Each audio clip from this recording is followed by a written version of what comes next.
Hi friends, Swati के vlogs या YouTube चॅनलमध्ये तुम्हा सर्वांचं मनापासून स्वागत आहे। 2 दिवस व्हिडिओ पडलेले नाहीत कारण सण होता आणि तब्येतसुद्धा थोडीशी ठीक नव्हती। तर आजच्या व्हिडिओतले आपण 25 प्रश्न पाहणार आहोत। सुरुवात करूया। पहिला प्रश्न आहे, प्रतिचुंबकत्वाबाबत खाली दिलेल्या पर्यायांपैकी कोणता पर्याय योग्य आहे? तर प्रतिचुंबकत्व म्हणजे काय? तर प्रतिचुंबकत्व पदार्थ म्हणजे असे पदार्थ ज्यांच्या अणूंमध्ये परिणामी चुंबकीय अधूर्ण किंवा अपूर्ण शून्य असतो। पुढचा प्रश्न पाहूयात।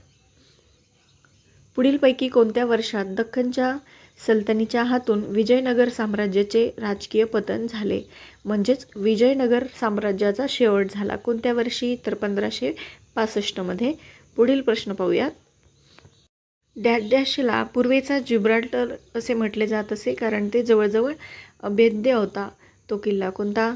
विजयदुर्ग हा जो किल्ला आहे तो पूर्वेचा जिब्राल्टर म्हणून ओळखला जायचा आणि तो अभेद्य होता। पुढचा प्रश्न पाहूया।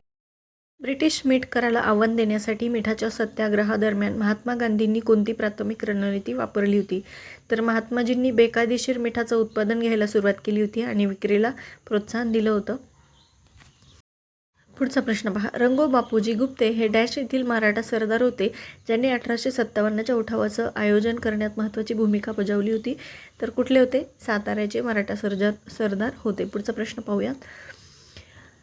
कर आणि जीडीपी गुणोत्तर भारतातील वित्तीय आरोग्याचे सूचक कसे आहेत? तर कर आणि जीडीपी गुणोत्तर कमी असणे म्हणजे जास्त कर चुकवेगिरी आणि आर्थिक स्थितीवरील तणाव दर्शवतं। या प्रकारे भारतीय वित्तीय आरोग्याचं ते सूचक असतं। पुढील प्रश्न पाहूयात। व्यापक ग्रामीण सामाजिक आणि सामुदायिक विकास उपक्रमांमध्ये औपचारिक कर्ज प्रणाली प्रभावीपणे एकत्रित करण्यासाठी खालीलपैकी कोणता नवीन कर्ज स्रोत उदयास आला? तर बचत गट। पुढचा प्रश्न आहे, खालीलपैकी कोणती नदी महाराष्ट्रातून वाहते आणि वैनगंगा नदीला मिळून महाकाय प्राणहिता नदी तयार होते? तर वर्धा आणि वैनगंगा या दोन नद्यांचा प्रवाह एकत्र येतो आणि त्या ठिकाणी प्राणहिता नदी तयार होते। पुढचा प्रश्न पाहूयात। महाराष्ट्राच्या भौतिक वैशिष्ट्यांच्या बाबतीत खालीलपैकी कोणता पर्याय योग्य आहे? तर महाराष्ट्राच्या उत्तरेला मध्य प्रदेशची सीमा आहे, अगदी बरोबर आहे। महाराष्ट्राच्या आपल्या पूर्वेला छत्तीसगड आहे, वायव्येला गुजरात राज्य आहे, आग्नेयेला तेलंगणा आहे, खाली दक्षिणेला कर्नाटक आणि गोवा अशा प्रकारे आपल्या आणि पश्चिमेला आपल्या अरबी समुद्र आहे, बरोबर। अशा प्रकारे आपल्या राज्याला इतर राज्यांच्या सीमा लागलेल्या आहेत। पुढचा प्रश्न पाहूयात आपण। 1422 ते 1534 दरम्यान कोणते ठिकाण बहामनी राज्याला जोडण्यात आलं? तर वारंगळ। 2011च्या जनगणनेनुसार महाराष्ट्रात अनुक्रमे ग्रामीण आणि शहरी लोकसंख्येचे वितरण किती होते? तर ग्रामीण लोकसंख्या होती 2011च्या जनगणनेनुसार 54.77% आणि शहरी होती 45.23%। पुढील प्रश्न पाहूयात। भारतीय संविधान स्वीकारले तेव्हा त्यात किती मूलभूत कर्तव्ये होती?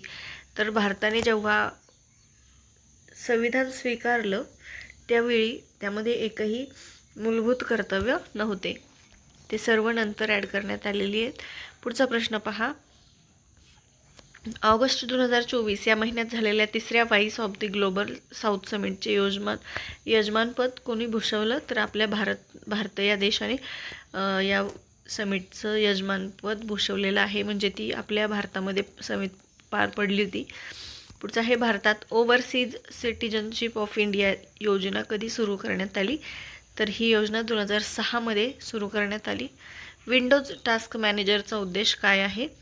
तर सिस्टीम रिसोर्सेस अँड ॲप्लिकेशन्स व्यवस्थापित करणे हा आहे सिस्टीम टास्क मॅनेजरचा उद्देश। पुढचा प्रश्न आहे, पॅरिस ऑलिम्पिक 2024 मध्ये भारताच्या पदकांची संख्या किती होती? तर 1 रौप्य पदक आणि 5 कांस्य पदक अशी यांची संख्या होती। पुढचा आहे, little woman the little woman हे पुस्तक ज्यावर आधारित त्याच नावाचा चित्रपट निर्माण झाला होता ते खालील लेखकांपैकी कोणी लिहिले? तर लिटिल वुमनचे लेखक कोण आहेत असा प्रश्न आहे। तर त्याचे लेखक आहेत लुईसा मे अल्कोट। 2024 या वर्षीच्या विम्बल्डन पुरुष एकेरीचे विजेतेपद कोणी जिंकले? तर कार्लोस अल्कराज। डिसेंबर 2024 पर्यंत भारताच्या सर्वोच्च न्यायालयाचे मुख्य न्यायाधीश कोण होते? तर संजीव खन्ना होते। आत्ता कोण आहेत? भूषण गवई आहेत. ठीक आहे. नेक्स्ट पहा, नोव्हेंबर 2024पर्यंत दक्षिण भारतीय अभिनेते श्री पवन कल्याण कोणत्या राज्याचे उपमुख्यमंत्री म्हणून काम पाहत आहेत? पवन कल्याण कोणत्या राज्याचे उपमुख्यमंत्री आहेत? आंध्र प्रदेश. ऑक्टोबर 2024 या महिन्यात खालीलपैकी कोणत्या राज्याने उष्मा लाटांना राज्य विशिष्ट आपत्ती म्हणून घोषित केलं? तर तामिळनाडूने उष्मा लाटांना म्हणजे उष्णतेच्या लाटांना राज्य आपत्ती म्हणून घोषित केलं. कोणी? तामिळनाडू सरकारने. पुढचं आहे, पॅरिस ऑलिम्पिक 2024मध्ये मनू भाकरसोबत मिक्स टीम 10 मीटर एअर पिस्तूल स्पर्धेत कोणी कांस्य पदक जिंकले? तर सरबजोत सिंग. नेक्स्ट आहे, कोणाला 2024चा राष्ट्रीय खेल पुरस्कार मिळाला? तर physical education foundation of India या संस्थेला मिळालेला 2024चा राष्ट्रीय खेल पुरस्कार. आणि आजच्या व्हिडिओतला शेवटचा प्रश्न आहे, भारताच्या केंद्र सरकारने नॅशनल मिशन ऑन नॅचरल फार्मिंगला कोणत्या वर्षी मान्यता दिली? तर 2024 या वर्षी मान्यता दिली. तर